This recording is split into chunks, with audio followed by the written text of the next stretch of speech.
Hello everyone. My name is Sandro Carnicelli. I'm a member of the Young Academy of Scotland, and together with some of our colleagues and led by Leslie Mabon, we are on this project of Road to COP.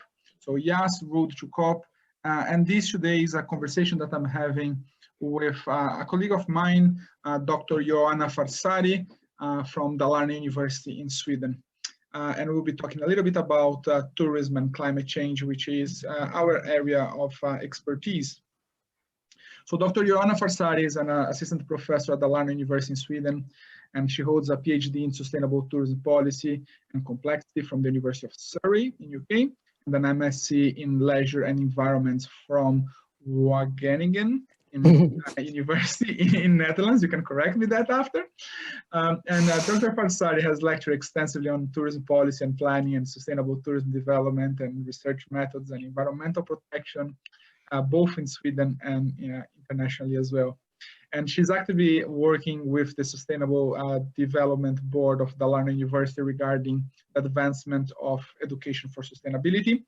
And she's one of the founding members of the Climate Change and Tourism Education and Research Special Group of the Atlas. And Atlas stands for Association for Tourism and Leisure Education and Research. And currently she's leading a major research project on climate change and sustainable tourism in the new normal, learning from COVID pandemic, that has been funded by the Swedish Agency for Economic and Regional Growth. So we'll be talking a little bit about that as well. She has published in several international scientific journals, also contributed to edited books. And I would like to first start saying thank you, Ioanna, for joining me today in this chat about tourism and climate change. And I hope you're doing well. Hi, Sandro. Thank you so much for the invitation. Really nice to be here with you today. Wow, what an introduction. Thank you. And I was also checking the initiative you're taking there in Scotland, and I was very impressed with what you are preparing there. Really impressive. I think I got some nice ideas for how we can organize a few things. So very happy to be here today. Thank you. Ioanna, the first thing I wanted to talk about is obviously, we are both tourism academics, and you've been quite involved with the Atlas, the Association for Tourism and Leisure Education and Research.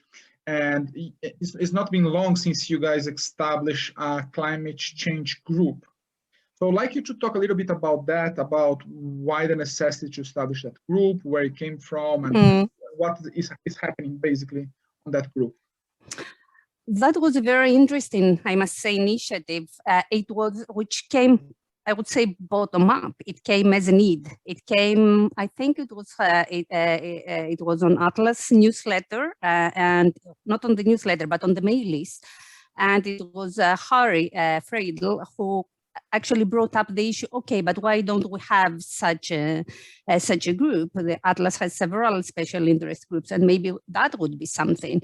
And then I responded to that, and several other colleagues responded to that, and it was the right time, I think, and a lot of people had those worries about climate and how can we engage into meaningful research for climate change around tourism. So a number of us committed to that, and yeah, I just took the responsibility to chair that special interest group. But I more see it as trying to offer the opportunity for everyone to be part there and contribute, and yeah, try to maybe advance a little bit more our research, but not just our research, but also collaboration with the industry and stakeholders, and very importantly also our education. So we want to address all these three aspects actually with this special interest group, because they are interlinked actually. Yeah, and is that what are the current activities that you do? You guys have seminars or workshops, or what stage are you guys into the?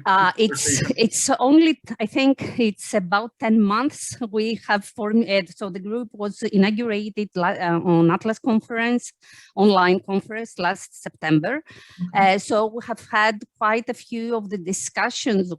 So we had a webinar there where we discussed also the group, the inauguration of the group.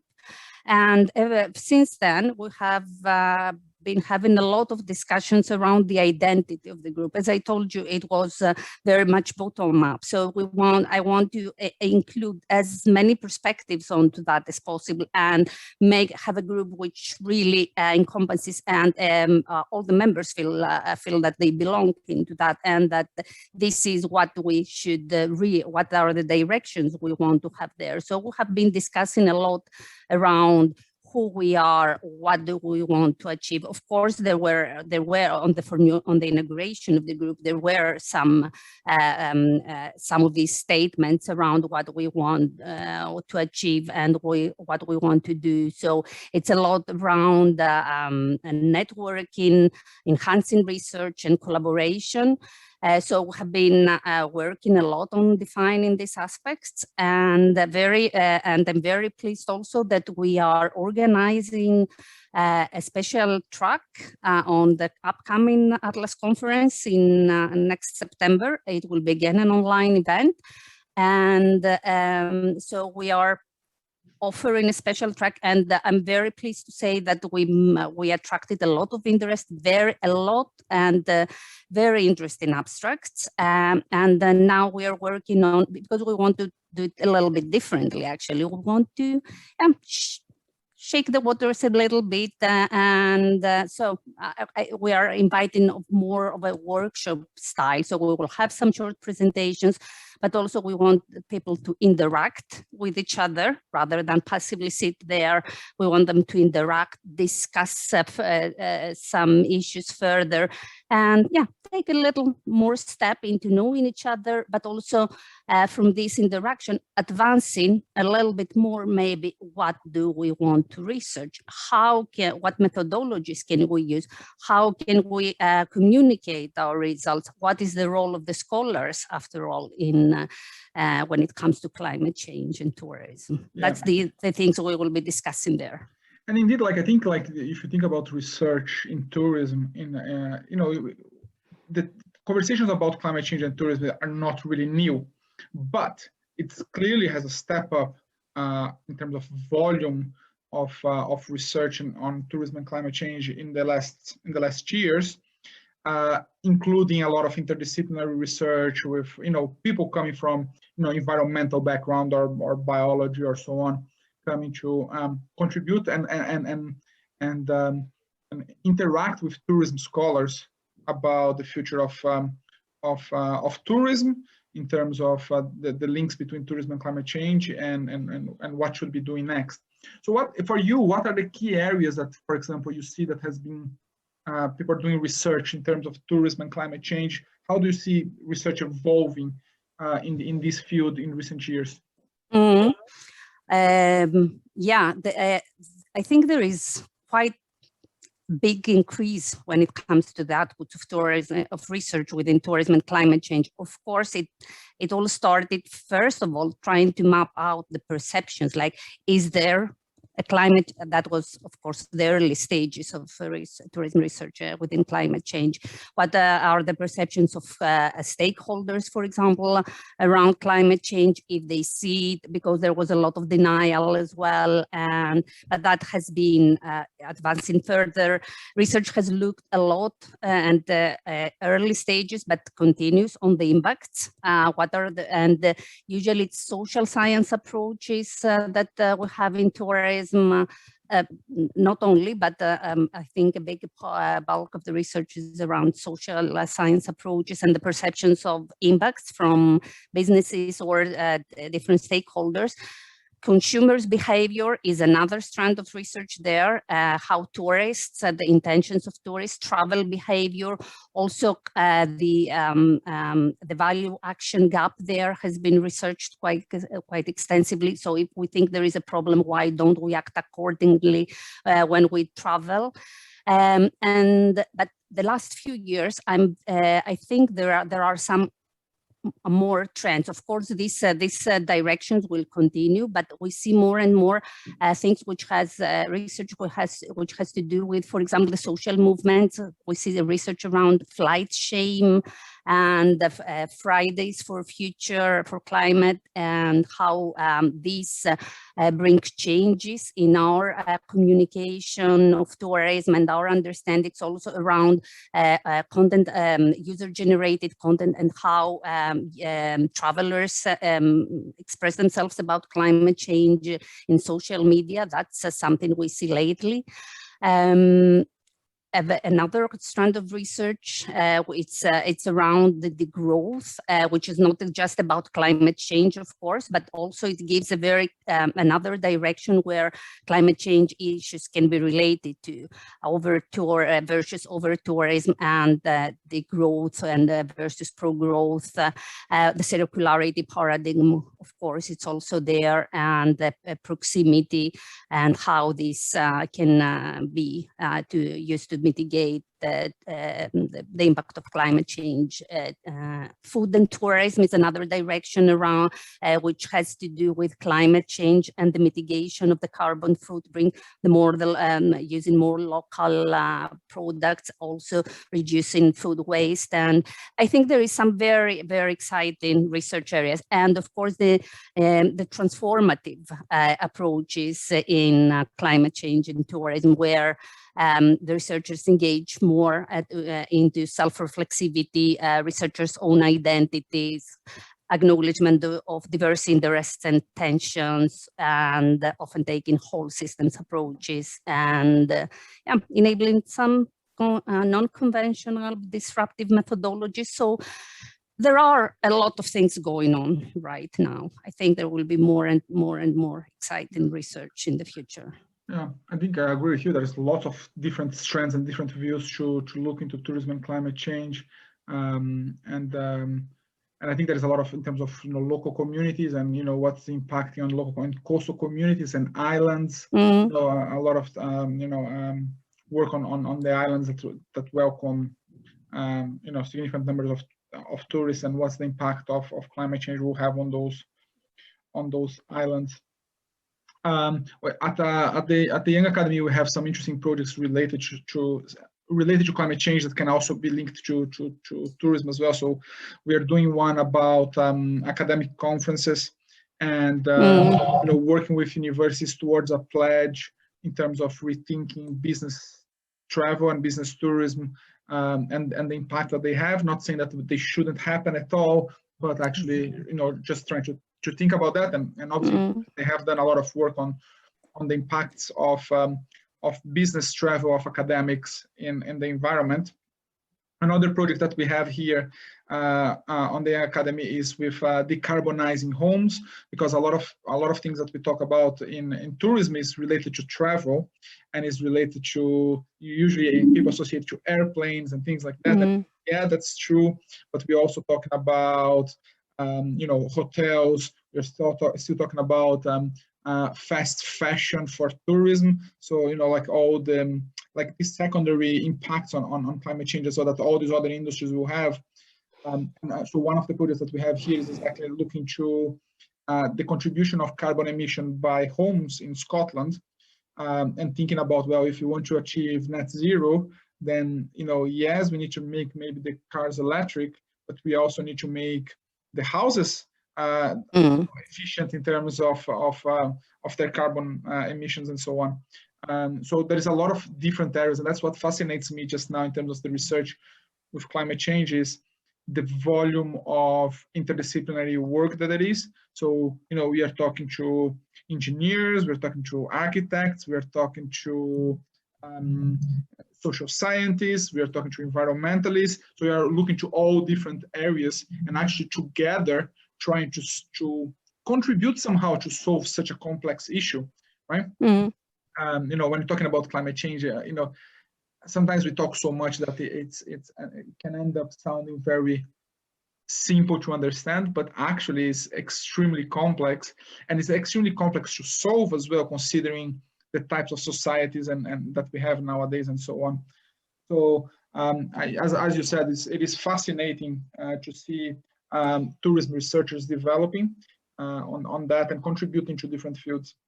So another thing that I wanted to talk to you is, and is part of this discussion, is the COP26. So as you heard, Glasgow is hosting later this year the COP26.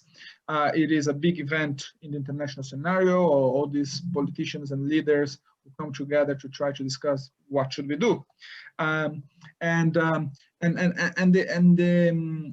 Specifically, the COP26 in Glasgow have 4 specific aims that they want to discuss and achieve. And the first one is secure global net zero by mid-century and keep 1.5 degrees within reach. The second one is to adapt to protect communities and natural habitats. The third one regarding mobilize finance. And the fourth one, work together to deliver. So all these COP26 goals you can find on the UK COP26.org. That is the official website of the COP26 this year. So what I wanted to talk to you a little bit and try to associate some of these goals, and do an exercise to try to associate some of these goals to tourism. So the first one is, as I said, secure global net zero by mid-century and keep 1.5 degrees within reach. And it talks about accelerate the phase out of coal, curtail deforestation, speed up the switch to electrical vehicles, and encourage investment in renewables, right? So how do we, tourism researchers, connect to that specific goal of the COP26? How do you see tourism linking to those, to that specific goal? I think tourism can link in so many different ways, and that's just by what we discussed a few minutes ago, like the research trends or the research you are doing there.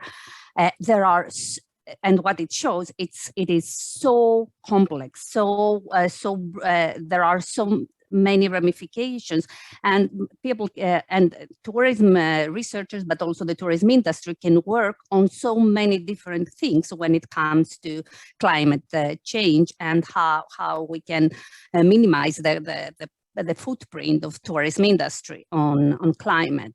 But besides that, I would like to bring into the discussion one more thing. And of course, tourism is such a multifaceted phenomenon. It really gives a wonderful arena to visualize, make more tangible for everyone to understand all this complex ramification. It has the social and cultural component, it has the environmental component, the economic, the local, the global. So I think it really offers a very fertile ground to research and work in action with these things.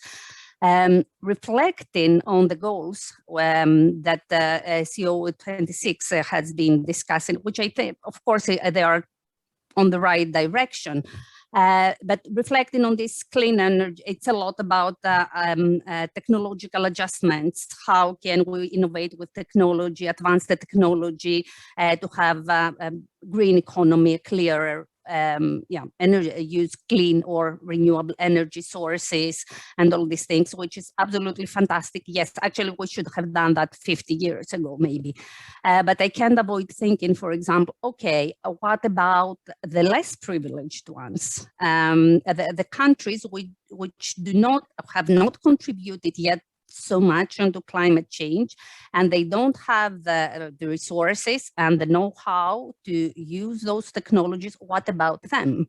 How are we, the developed world or the privileged world, is taking the responsibility to take those nations by hand and help them go through that in a less polluting manner and make it more fair for everyone, and not just when it comes to technology, but also the inequalities which come together with the impacts of climate change. I was just reading an article this morning about how, for example, the indigenous Navajo in the US are relocated, are experiencing, they are forced to relocate from their, from the ground, from the land that they were given, because I think I read that the waterfall there has dropped by, has decreased by 90–80% the last 20 years. So basically they are forced to relocate. And this is just one example. There are so many other people around the globe who live in ecosystems or in lands that are more severely affected. What about them? So these aspects of inequalities as well, I think they get into the picture, and we have to, and tourism, and there is this research and this discussion and debate within the tourism scholars, and I think that's another contribution we can definitely bring in there. Yeah. I think like the idea of just transition, right? There's a lot of talking about just transition to that is important to acknowledge, and is important. It should be an important agenda as well. I do think they, part of it is they try to tackle it in terms of the financing of it. But as you said, there's two things, right? One is clearly the developed country is the countries that can pollute more, that have a higher footprint because they're industrialized countries and will have that footprint. On the other hand, it is also the country with the economic power to make those changes and should make those changes. And support other countries to follow the same kind of transition. And as you said, usually a lot of the countries that will be severely impacted, or not only countries, but as you say, communities that will be severely impacted by climate change are, islands, are indigenous communities. So those are the groups that will be kind of severely impacted by climate change as well. And again, tourism can be a source of, for me, tourism can be a source of education process in terms of showing and understanding the impacts of that. And, and that doesn't mean taking someone from US and taking them to Vanuatu on a plane to see it. There are other ways of doing tourism education in different ways. But it is about educating what's happening, what is the cause of tourism, in the degradation of coasts and the sea and the ocean, and the impact of cruise ships on the ocean and so on. So I think there is a huge conversation there about, yes, as you're saying, we need to do some technological development, and we should have done that much earlier, and we should have pushed industries to implement those changes, but we also need to look after those who maybe not be able to afford or will struggle with a more green economy. The second one is linked to that, right, which is adapt to protect communities and natural habitats. And that's, for me, it's really, really clearly connected to tourism on that, in terms of, if you see the impact of tourism on the reefs in Australia, or if you see the impact of tourism in some of the wetlands in Brazil, or you see the impact of tourism in Venice and around the Venice in terms of environmental, not only the overcrowded people, you can clearly see a degradation of habitats and a degradation of environments because of over tourism or because of a lack of any type of carrying capacity in their planning. And as you said, for me, is also how we're going to change not only how we manage the situation, but how we're going to change behavior of people, and that means, how we're going to change the idea that we don't need to buy clothes every time we're going to travel, and then dispose these clothes straight after we came from holiday, because that was clothes only for holiday, or how we're going to make sure that we're going to go for holiday and we have some kind of behavior that reduces our impact or respect the local communities and so on. So for me, that second one, adapt to protect communities and natural habitats and ecosystems, is strictly connected to tourism. And I would love to see tourism academics be involved in those conversations in the COP26. Any comments on that? I think that they are already. I absolutely agree with you. There is great potential there, and the tourism scholars have already engaged into that. Just an example, I think also the research which is going on lately around this last chance tourism, which I wish we didn't, which we wouldn't need to have that term. Why should we have that term? It's wrong just to articulate that, but since there are people who engage into that, I think it's important that tourism research brings this and lifts up that issue. Maybe it's better not to travel at some to some destinations. We don't need all to go and see it for ourselves. And also research around the role of social media and user-generated content and influencers on that are also pointed quite often to the right direction. It shouldn't be just, and it is not just about, okay, how can we communicate that or destinations market in a more effective way and attract more tourists, but rather discourage them when needed, raise awareness and discourage from traveling, and engage in also communities onto how they can adapt. And resilience, for example, and vulnerability research within climate change is a huge, I think maybe it's the biggest one right now in when it comes to tourism research, and it will continue and works very much with these issues of how can we adapt, how can we build resilience. And I think that is also relevant to a coming, there is one more goal around building resilience, I think, isn't it? And that's the thing, and that's it, because it's also, one of the things I've been talking about is those economies that were highly relying on tourism, and then during the pandemic they had very bad issues because they couldn't get a tourism, and you had a whole economy based on that. And one of way of being a bit more resilient is to diversify and not only rely on tourism, and diversify your economy and things like that. And then having said that, another of the goals is connected to funding and money, right? And how developed countries should raise those funds to support a global movement towards, in order to tackle climate change.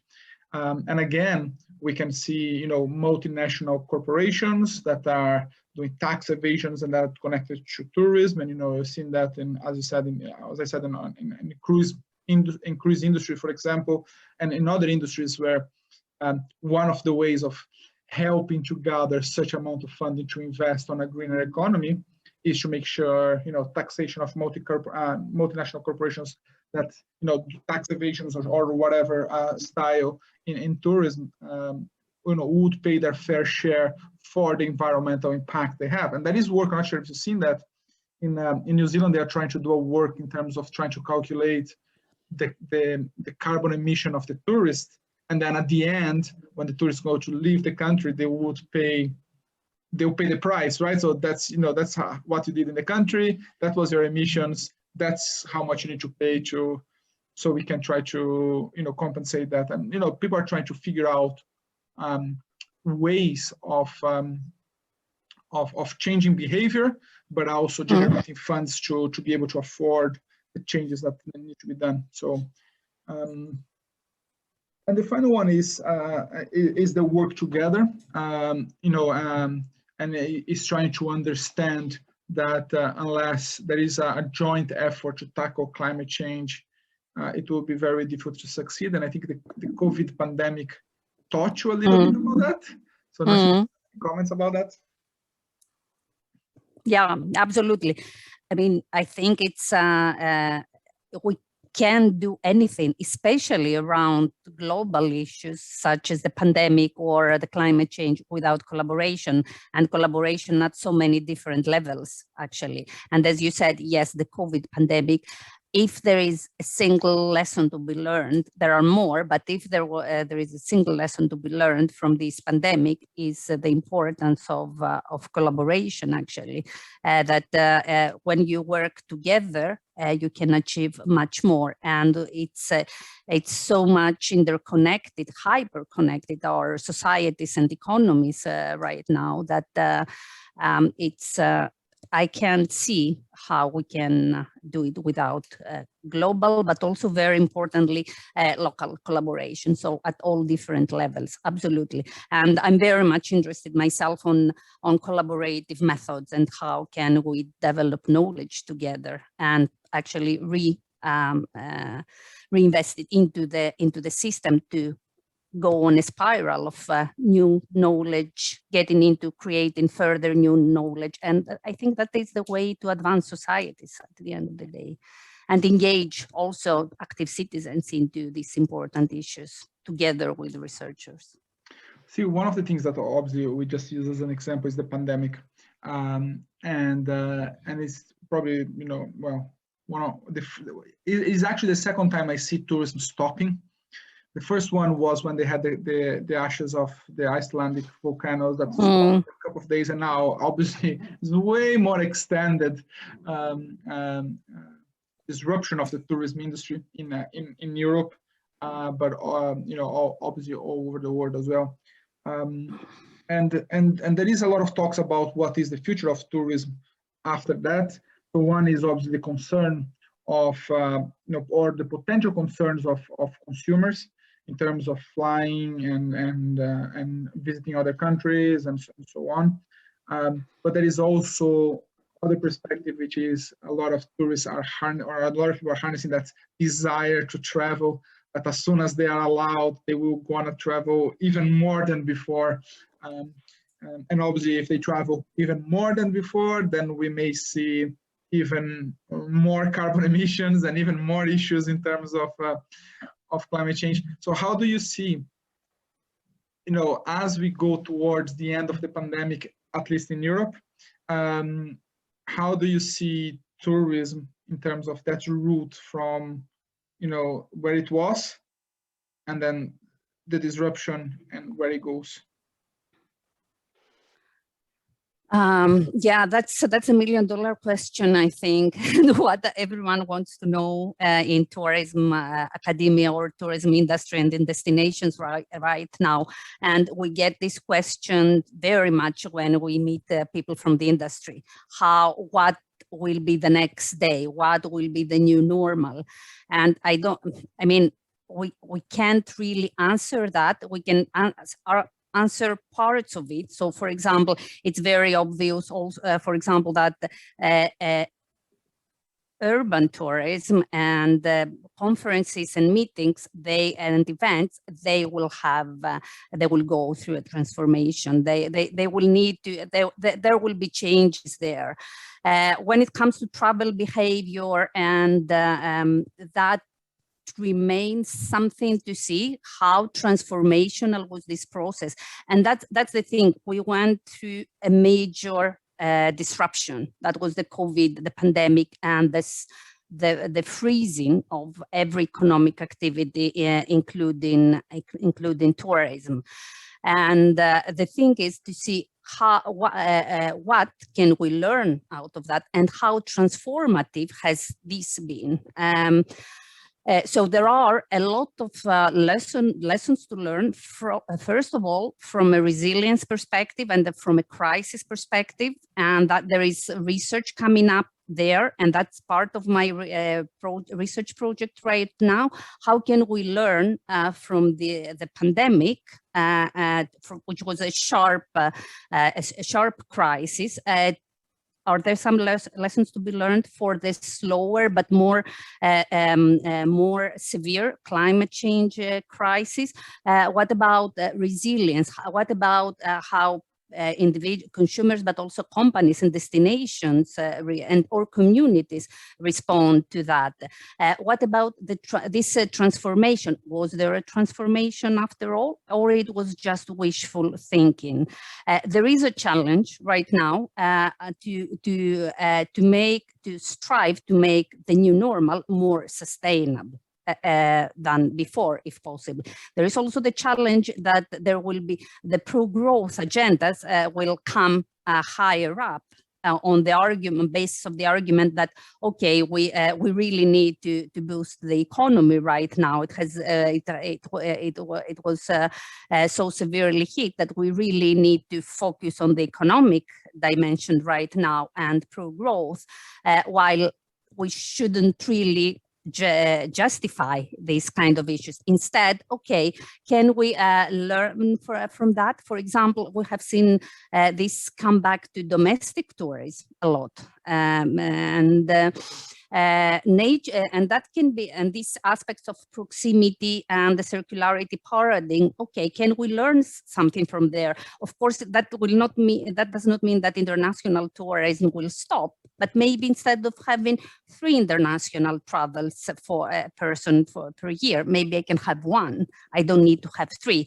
And now I have seen it happening, and I have maybe it can be equally rewarding, not just in pleasure, but also rewarding in terms of my environmental concerns. And before I was kind of just on the train, let's say, and I couldn't reflect on that. But now that I stopped and I saw it, maybe I can be more conscious about these choices in the future. We need to reflect also, for example, on we saw also that, for example, in Sweden, Sweden has a lot of nature-based tourism, and which is a very much growing sector, even before the pandemic. And of course, there was a boom during the pandemic. That is fantastic, but it creates also pressures on the environment. And there were some concerns around that. How can we safeguard that over-tourism will not just switch from the cities to nature areas? There was that trend even before the pandemic, but we need to see that.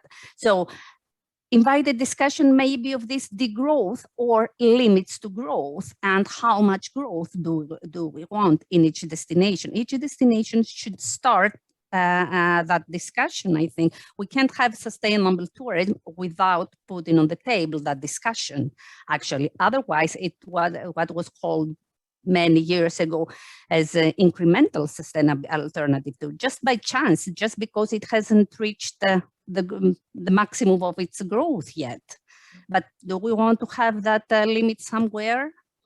I think that's a question that we do need to reflect and ask. And as you said, the destination should reflect, because, as you said, like what we saw is, local parks and national parks, increasing a lot the number of visitors, and other types of impact we had as well, because of this extreme desire and necessity to travel, which is constant, and I think it's at some point we do need to start to reflect about that. I know how much we need to travel, how much tourism do we need to make a year, and how do we organize society in a different way, maybe, in order to not having to, and I have, and talk to students here, I'm sure you talk to your students in Sweden as well, and you see students going 3, 4, 5, 6, 7, 10 times a year traveling for, short weekends or so on. And yeah, so at some point we need to question, what is the impact of that, and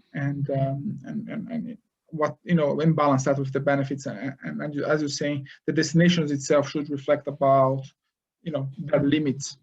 I would like you to, if just before we finish, if you want to talk a little bit more about this project. I'm really fascinated about, what you're aiming to achieve with this project that you have in Sweden, and what stage you are, what's the next steps. So I'd like to listen a little bit about this project that has been funded by the Swedish government. This project started, it was a call about addressing the impacts of pandemics on the new normal. And for me, it was more like, okay, we have this, as I said, we have this pandemic, which is a sharp, rapid crisis, but we have also the climate change. And when we look into the future and in the new normal, we should strive to make it as sustainable as possible. At the same time, during the pandemic, as you said, we saw this freezing of tourism. We all saw those pictures of, and it's actually still right now. I had a friend who was visiting Italy, and all these tourist hotspots there, Spanish stairs, empty. Nothing. She was sending me pictures, and all these spots were still empty from tourists. And so we all saw those pictures, and also there is this discussion about this transformation, and if we should start rethinking tourism, or if it would go back to business as usual. At the same time, the pandemic can be like it's any other disruption, basically, can be very, really triggering in new ideas, innovations, new things that just to cope for the pandemic, but maybe some of them could be very interesting and relevant for climate change and for mitigating that other kind of crisis. So that's how we built on that project. Let's see how we can use this knowledge developed during the pandemic can we put it on another frame of sustainability and climate change, negotiate some of these changes, some of these initiatives, some of these actions. It can be business models, it can be just small actions, strategies that business took. Can we discuss it together with the businesses, negotiate them on this sustainability and climate change framework, and see if we can take it a little bit further? So basically, we want to learn from this pandemic to have a more sustainable and future and mitigate climate change. And we work together with companies on that. This project started actually in February, and we just had some interviews with the companies around COVID and how they were coping with that and how they see climate change and if they were taking already some actions. We have done some desk research on these aspects as well from the companies, and now we're planning some workshops. We will have 2 or 3 workshops during the coming fall, where we'll try to have these co-design labs work together with the companies to what is the vision, and then what are the actions, and what of these initiatives that they have taken already we can take further. So there is some more way to go, but yeah, very exciting, at least for myself and my colleagues there. That's great. Ioanna, I know that it should be almost holiday time for you as well there, and I hope you enjoy some break from work. And I would like to just say thank you for just joining me in this very nice conversation about tourism and climate change. For those who are listening to us, there is extensive literature, as we mentioned before, about tourism and climate change, and it is developing. And we as tourism academics would invite you all from different fields to come and partner with us as well, because we see this as an interdisciplinary collaborative effort. So Ioanna, thank you so much again. And thank you, Sandro. To see you again soon. I hope to see you again soon, and I hope that we will have more things, not just from our research, but from our colleagues' research as well, to discuss even more in, let's say, in a couple of years from now. Thank you very much. Thank you.